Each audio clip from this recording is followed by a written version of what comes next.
Welcome to Gulfstream Park. It is March 20th, 2015. Christina Bosnakis joined by Ron Nicoletti, and another lovely day here. Warm, very slight breeze, and Ron, we can't complain about. We'll move on from the weather because some of our friends to the north are just they're getting whacked again, and we're in March. Yeah, I mean, for you simulcast people, Aqueduct closed again today for a storm they're expecting later on, so we don't have that situation here. We got a fast main track, a firm turf course. We got a nice little carryover in the pick. Rainbow Six, which starts race number 5, almost $15,000 in there, and we'll see if we can build that up over the weekend. And of course, this is the week before Besalú Florida Derby week, so it's an exciting time here at Gulfstream Park. Got a 10-race card today. Should be a lot of fun.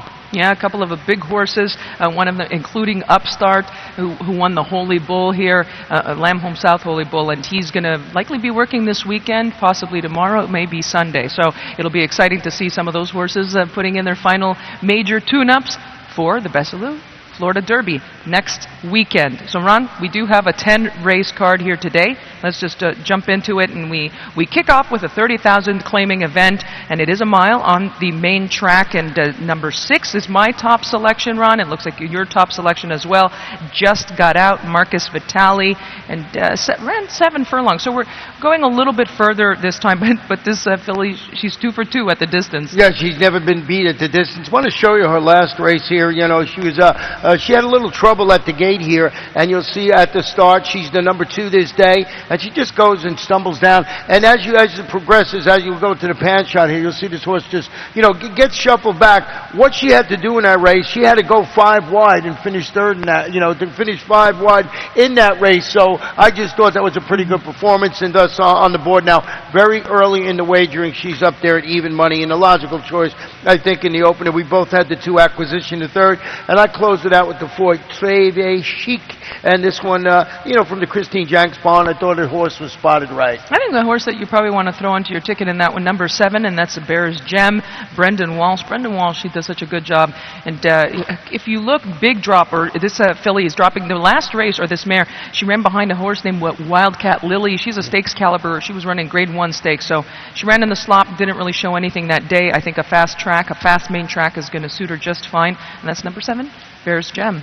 We look on to the second race on today's card, and it is a 75,000 maiden claiming event, a mile and a 16th on the turf course. And this race kicks off the early pick 4, and I went with the number 2, and I've been just, how, Ron, I sometimes tell you, we put in these picks a couple days before, and it perculates. You think about it.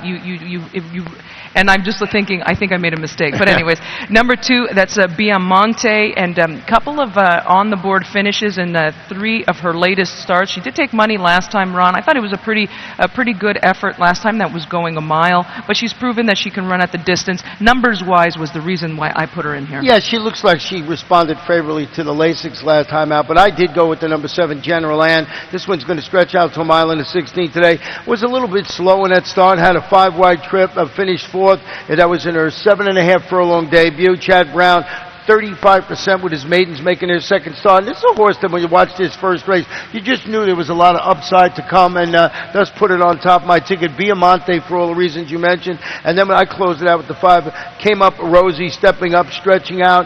First trip around 2 turns today, 3rd place finish. $50,000 maidens going 7.5 furlongs. That was our first time, going around 2 turns. There's maybe some improvement there. The one that I thought was a sneaky horse, and Ron, maybe we'll just, this is one to watch in the paddock, is number 8, and that's Cosmo Gal. I didn't include her among my top selections. She's by Lemon Drop Kid. The Lemon Drop Kids, they do like to run on the turf. And this actually is the family. This filly is from the family of Hollywood Wildcat, that nice grade 1 stakes winner. She was actually campaigned by Irvin Cowan, the owner of this horse, and the mare won her only career start. So I think that might be a little bit of a sneaky one, and Corey Lannery gets aboard in there. Yeah, Corey Lannery gets aboard, and you always got to pay. He's running in great form, so we'll see how that plays out today. We look on to the third race on the card, and it is a starter optional claiming event with a claiming price of $10,000, 6.5 furlongs on the main track, and we do have one scratch of number 7, and that's Victoriana Rose. And My top selection, your top selection, Ron. It looks like we're totally in agreement. Number 5, Rebecca Surprise. I like this mare for a couple of reasons. One of which I think her numbers seem to be far ahead, considerably ahead a lot of her competition in terms of statistically. She's 2 for 2 at the distance. But Ron, also I like her style. She's got that stalking style. She could sit just off the pace, so she's got that tactical speed. You got Paco Lopez in the controls today. The trainer is Kelly Breen. The number 1, Dreaming of Bella, moved to the Marcus Vitale Bonvita claim. Stretches out today to the 6.5 furlong distance after setting a pressured pace and getting beat 3/4 of a length. That was against $12,500 types going 6 furlongs. The barn, 20% were new claims, and they got this exciting new apprentice on there, and that's Eric Consell, 7-pound apprentice, so getting a little break in the weights, and we're exact agreement here with the $6 Miss Dollar. Before we go to the next race, I just want to mention this race is named for the Employees of the Month, and it's the Gulfstream Turf Crew. And if anybody deserves Employees of the Month, it's them. We've been running on this turf for months and months, and they do a yeoman's job just keeping it going, and congratulations to them. Employees of the Month, the Turf Crew, and they deserve it, boy, let me tell you. Yeah, they sure do. It looks like that race has got a lot of speed. Yeah, a lot of speed in there, and that's how it's got to set. That's why we like that horse. Looks like that horse can sit the second flight trip right off the speed in the race. And I do think that the Victoriana Rose, that might help also, because she was speed, and maybe that might help a couple of the other speedier types in race 3. We look on to race 4, and it is a 20,000 claiming event, a 1.16 miles on the turf course. We do have one scratch in number 8, and that is Angela's Dream. And my top selection, I went with number 4, and that is Wine Burglar. Don't read into this, Ron, in terms of my selection, but was claimed a couple of starts back, Ron, by Terry Pompey. Last time she actually ran a pretty good race, and she was against some pretty solid company that day. So I think getting back into this company, this is the level where she can win. Yeah, I mean, she's dropping, as you mentioned, the 20,011. Her 2-race win streak ended when she ran. She stalked the pace. She finished 4th, but she stepped it up last time out. So she's dropping back to a logical level. I went with the 1 Scorpion Alley in second. This one moved to the Phil Serpy Bonvita claim after following a second-place finish behind aforementioned Wine Burglar on January 19th. Comes back with a really nice score against $20,000 3 lifetime claimers at the distance. The new connections. Oh, they have a guy named Javier Castellano in the saddle, so a horse you've got to have on your ticket. And this is ending the final stanza of the early pick 4.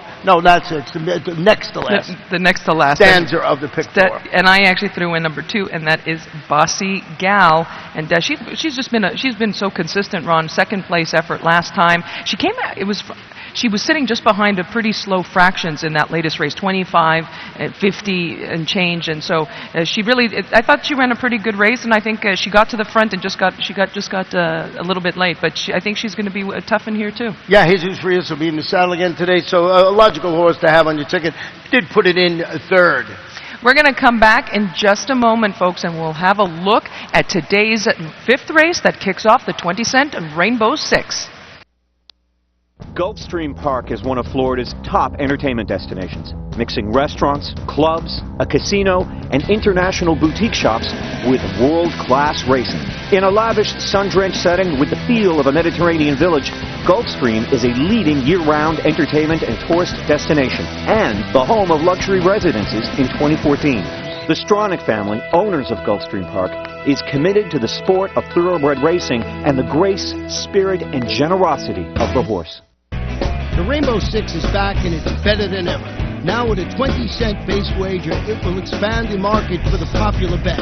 And in addition to doubling the base wager, the percentage return for the winners on the day the jackpot isn't hit increases to 70%, with 30% going to the carryover pool for the next program. Gulfstream Park, you got to be here each and every day.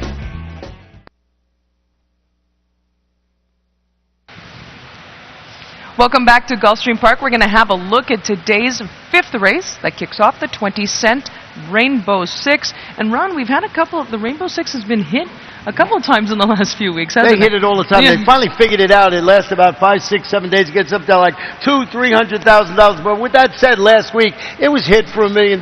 So it is a great wager, and it's a lot of fun. And as when we have a 10-race card, starts here in race in number 5, almost $15,000 in the pool today. And this is a one nice race. I was going to say it's a really fun race, and the 5th race, it's a maiden special weight. It's a mile over the main track.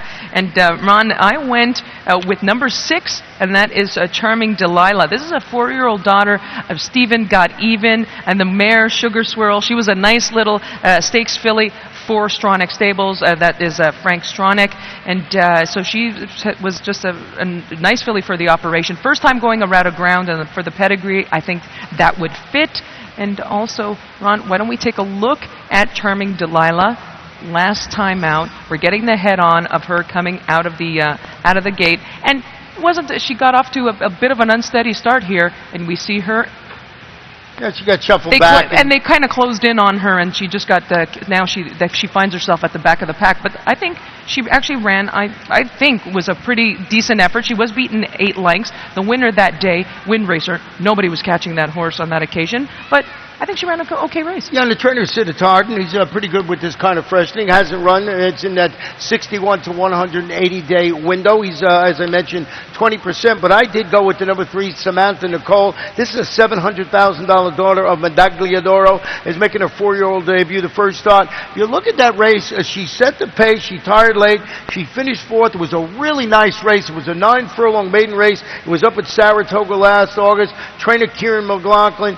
How about this? He's 40% with a longer than 180-day layoff, has it working strongly for the return. This is one of the guys that you always say, you don't have to worry about a horse coming off a long return with Kieran McLaughlin. So I just thought this was the logical choice in there. And, we basically have the same horses, and we got the 4, Gemma Bell on a ticket, who's stretching out to that mile today. And I think Samantha Nicole, she actually has some nice works coming into this, and including that latest. So I thought I did throw her onto my ticket. I was just trying to hunt around for value, because I did know, I thought that maybe Samantha Nicole, she was going to be pretty short. And then Gemma Bell, Tom Albertrani, first time going a route of ground, going a mile or over. And Street Sense, you would think that the pedigree should fit just fine. Yeah, but you look at this last race. She was 16 lengths behind the pace at the quarter pole last time out, and she rallied to finish 3rd. She was only beaten 5 lengths, so she was flying at the end of that race. Yep. So she's getting a route of ground today, and I think it's a horse. I think these 3 horses, if not more, have to be on the start of your Rainbow 6 ticket. I agree with you 100% as always. That's not true. We look on to the 6th race on the afternoon, and it is a 62.50 claiming event. It is a mile on the main track. We do have a scratch, number 4, keep in mind. Not many scratches today, huh? Not many scratches today. Now everybody wants to win, run, or something. I don't know what I'm trying to say. Run, something. So this kicks off the pick 5. And Ron, what did you do in here? It looks like we're kind of in agreement. Yeah, again, we have the number 8 Mongolian Honey. He's dropping to the $6,250 level after following her maiden score going 6 furlongs. Then she comes back. She sets the pace. She fades to finish 5th, but that's against $12,500 2 lifetime claimers, and that is going a mile. So I just think this horse is in the right spot. That wasn't a bad performance last time out. Put it on top of my ticket. Would I go to the bank on this horse? No, but I got to have it on my ticket, and that's the 8 Mongolian Honey. I threw in number 6, and that's a Little Zoe. She was 3rd last time, and that was going a mile back on February 11th. And Ron, I think still this is the right spot for her, and you might want to have her in your exotics. Although I saw that you didn't. Now, Peter Walder's got an uncoupled entry in here with the number 1 Mimi's Dream, who you do have in your ticket, and number 2 Bullheaded Lady. So these 2 I threw on my ticket underneath, and his barn looks like it's starting to perk up again. Yeah. And I just threw those both on the ticket, but your horse too. Here's where you got to go a little deeper in with your Rainbow 6, or when you start to pick 5. Yeah, and I think both of those horses are live, the 1 and the 2 Bullheaded Lady. We look on to the 7th race on today's card. It is a 35,000 maiden claiming event, 7.5 furlongs on the turf course. And this race kicks off the late pick 4. And my top selection, I went with the number 2. And that is Wild Force. I was trying to take a shot here a little bit with this 4-year-old son of Political Force, trying turf for the first time for Giuseppe Idicernia. And I think that pedigree-wise, I'm fine with that, and I think that was a pretty useful debut when he was 22-1. He looks like the speed. Yes, The speed in that race when he goes to the turf after setting the pace from the rail, finishing third. As Christina mentioned, $25,000 career debut, going a mile on the dirt. I did go with Reddy Mecki, cutting back to 7.5 furlongs today. After a rough outing at the $20,000 level, the maiden's going a mile in the 16th. He was steadied and blocked at the 16th pole, and he was beaten only 2 lengths in that race. Yeah, he ran a pretty good race, and I have him on my ticket. He's the closer in the race, and if the Wild Force gets out there, someone challenges, maybe it sets up for Reddy Mecki. Yeah, the only one I think that will go with Wild Force might be number 4, and that's a Strategicon. He looks like he's got a little bit of speed as well. I also threw in number 5, and that's Greybow, dropping for Jenna Antonucci. Greybow. Inside joke, don't worry about that's our man, Ron Nicoletti, always on. We look on to the 8th race on today's card, and it is a starter optional claiming event, a mile on the main track. A claiming tag, $35,000, and there's a scratch of the number 5, Dance of Freedom. And my top pick, Ron, it's a horse you haven't used. I love when this happens. Number 8, and that's Cool Union Man, and I think that his first 3 career races have been pretty good. Hit the board in all 3, including one in the slop at Gulfstream Park West, and that was November 21st. Ron, a little bit of a forgettable race at Tampa, but that was on the turf. So I think, all things considered, getting back to the dirt, I think that's going to be that's a good move for this horse. Well, the horse that we both put on a ticket, and it's funny that we put it in third, is Rizwan, who's going back to the dirt, who hasn't done anything wrong yet. We're going to go back and show you its last race. One for fun in here, 2nd consecutive victory. What do? We put it in third. and going back, you're talking about earlier that you might want to go back because we put these in a couple of days ago. Maybe I would move this horse a little up, but I liked its performances on the turf. Do you think it can handle, the return to the main track? Ron, a good point is, and he finished ahead of a couple of horses, Cotty's Ice, and also Nick N. Jr., who just ran the other day. They actually ran okay. Now, they didn't win, but they ran all right. So they came back and they were in the mix. They were kind of in the mix late. So maybe this is one, as we said, both of our third choices. Maybe that's the one. Well, let's talk about the horse I did have on top, and that was the 9 Abbaset Brothers. And going back, I had such a tough time with this race. That's why I don't have your horse on top. I couldn't figure it out. Yeah. Abbaset Brothers is dropping a notch, stretching out to a mile. 2 previous races with 1 win. Rallied to finish 2nd. It was against $50,000 optional claimants, going 7/8 of a mile. Jose Lezcano gets the call because Javier Castellano is going to the number 2, and that's Fastidious son of Thunder Gulch. He's going to face winners. Got trouble last time at the start, and finished 3rd behind aforementioned Abbaset Brothers. So as you can see, when I was handicapping this race, I was enamored with that race, and sort of like maybe forgot about some of the horses in this race. I think what's great is I think what you're trying to tell us is we need to spread a little bit. Yes, yes. We need 2 different ways to look at this race. 3. Hers, mine, and probably yours. That's exactly right. We move on to the 9th race on the card. It is a 20,000 claiming event. It is 5 furlongs on the turf course. And Ron, my top pick, I went with number 10, and that is Oration. Christophe Clement trains this one. 3/4 of a length was the margin of I was going to say of victory. It was of defeat. He was just beaten 3/4 of a length last time, and that was sprinting 5 furlongs on the turf here. So we know he's proven very good at this track over the turf course, and he's hit the board in 3 or 4 starts here at Gulfstream. Yeah, and the horses that like this 5 furlong distance, you sort of have to pay attention to them because, they like it. You mentioned the trainer, Christophe Clement. Julien Leparoux will be in the saddle this afternoon. I did go, and so did you, with the 1 Nantucket here in 2nd. Going to break from the rail today after angling out at the quarter pole to finish 3rd behind Oration last time out. So if you like one, you think you got to like the other. The trainers Mike Petro, Edgar Prado in the saddle. I went with the 2 and 3rd, and that's Gua Arambero, I think it's pronounced, Guerambero. Should be primed and ready to offer more after returning from layoff to set the pace and finish 4th behind who? Oration and Nantucket here. So it looks like this race is almost a replay of that last performance. The one horse I'm interested in is also number 7. I have that 3rd in my selections. That's The Battle Is On, David Brady, and dropping. So has shown some speed in those previous 3 starts. His last 3 starts.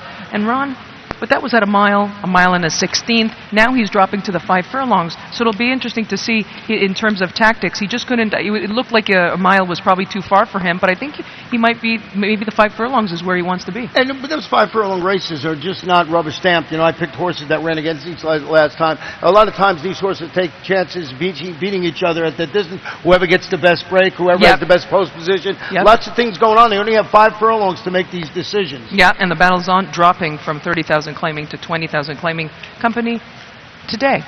We look on to the 10th and final race on today's card. It is a 12-5 maiden claiming event, 5.5 furlongs on the main track. And Ron, no scratches thus far. As always, Larry Colmus will be on in just a few moments to give all the updated scratches and changes for this afternoon. And I went with number 2, and that's Rocket Man Richie. And I see that you're in agreement. Again, his last couple of starts, if you throw out that race back in January, where he was eased, and that was going a mile back in January 29. You throw that race out, his last 2 starts have been pretty darn good, and he was just narrowly beaten last time. Well, you get this 14-horse feel in the last race with the Super High 5. We both come up with the same horse, and we both have the 12 Lavandero on a ticket. Second against this caliber competition on January 15th. I closed it out with 6 Mighty Warrior. Turning back slightly, it's Mike Petro with Rajiv Mirage, but this race is not as easy as both of us having the 2 Rocket Man Richie on top, especially when you have a 14-horse field going this shorter distance of 5.5 furlongs. Yeah, I think there are several horses that we will probably have to use in that last one, and to round out the pick 5 and the Rainbow 6. Is that correct? Yes, the Rainbow 6, the pick 5, the Rainbow 6, of course the Super High 5, and just a fun day. We got the Fast Main Track Firm Turf course, so it should be a fun day of racing today. The breeze is starting to pick up a little bit, so we're happy. So we're perking up. So no singles today? No singles today. I have not a single on the card. Not late on the not late in the because your best bet is earlier on in race 2. So okay, and we have a long shot today, Ron. Yeah, we have a long shot today, and it's in race number 9 today, and it is a Sugar Dandy, 15-1, I believe, 20-1 on the morning line. See if we can get that one in. Yeah, we'll see if we can get that in. Ron has been doing great with his long shots so far this season, so we're always looking for those. We're always asking about those, and that's it for Ron and myself. And we will be back later on this afternoon before every race, as always, but we'll send you off with a look back on Wednesday, the Captiva Island, and it was an overnight stake and a nice filly coming back off a layoff, free as a bird. She got the job done in fine style. Good luck, folks.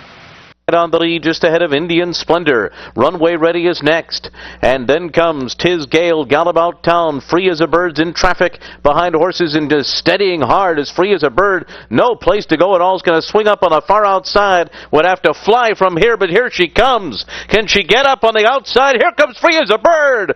Oh, she was much the best. She got up despite traffic trouble.